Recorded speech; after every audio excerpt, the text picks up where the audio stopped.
خلک چې ولاړ دي دا نشان چې ښکاري دا بدل ټایل چې دی دا د یو کوی نشان دی چې په دې ځای کې یو کوی و بیر الخاتم په نوم باندې هغه کوی تاریخ داسې دی یوسف چې د رسول الله صلی الله علیه وسلم چې کوم د ختم نبوت هغه ګوتمه وه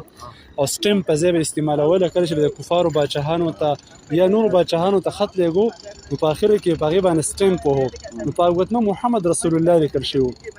د رسول الله نه وروسته بیا د ابوبکر صدیق رضی الله عنه سره وه د ابوبکر صدیق نه پس بیا د عمر رضی الله عنه سره د عمر نه پس بیا عثمان رضی الله عنه سره عثمان رضی الله عنه مسجد قباء ته راغلی دلته یې مونځ وکړو بیا د کوی په دې غاړه ناست و دا ګوتمه یې لاس کې اړوله راړوله هغه هم په دې کوی کې وغورځېده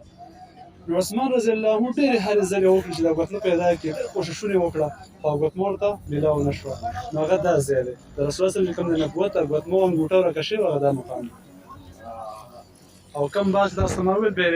عزق او سلطان بستان المفضل هغه هم دا باغ د رسول الله صلی الله علیه وسلم کله راورسېدو په دغه باغ کې دمه وکړه وختي تاسو ته ما تاریخ ذکر کړو او دلته کې بیا 2 رکعته لمونځ وکړو د هغې نه پس